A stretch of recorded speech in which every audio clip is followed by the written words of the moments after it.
With this dangerous cold, it's hard to be outside for 5 minutes, let alone overnight.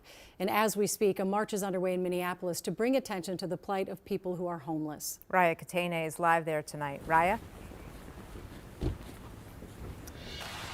Hey, Julie, Rena, yeah, this just kicked off a few minutes ago, and as you can see, people are marching through here. They're carrying these signs, and each one has the name and the age as well as the location of somebody who passed away while experiencing homelessness, or someone who passed away who once was homeless. And this, like I said, just kicked off a few minutes ago. I spoke to several groups today who are trying and working really hard to prevent tragedies like this from happening. At this St. Paul emergency shelter for men, It's very difficult. they say hope begins with a meal. But right now, I think hope begins with a warm space to be in. And so we want to be that warm space for folks in need.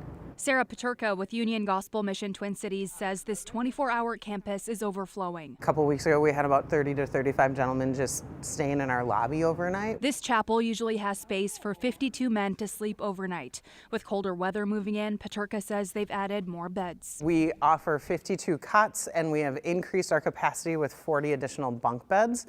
And folks will stay here overnight. In Ramsey County, newly opened warming centers provide a place for people to go from now until March. It's an initiative Kim Clemenson with the county's Housing Stability Department says started in 2022 after hearing concerns from the community. They're worried about about frostbite. They're worried about losing fingers and things like that. That I think is what kind of prompted us to actually take action on the warming spaces, because we heard that more than once, and that's just a terrible tragedy. These weathers in Minnesota can get really brutally cold, and so on days where we have these Arctic blast type of winds, we want to make sure that people know that they have options. One of the options is the Salvation Army's Harbor Lights Center, one of the biggest shelters in the Midwest.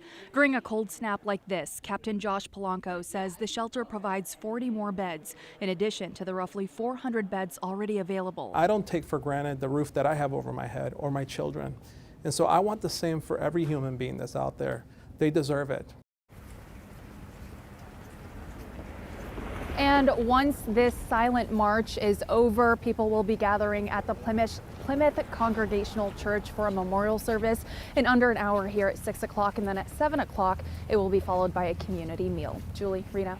A brave night to be out there doing that. We do hope they get some attention for it. Thank you, Raya.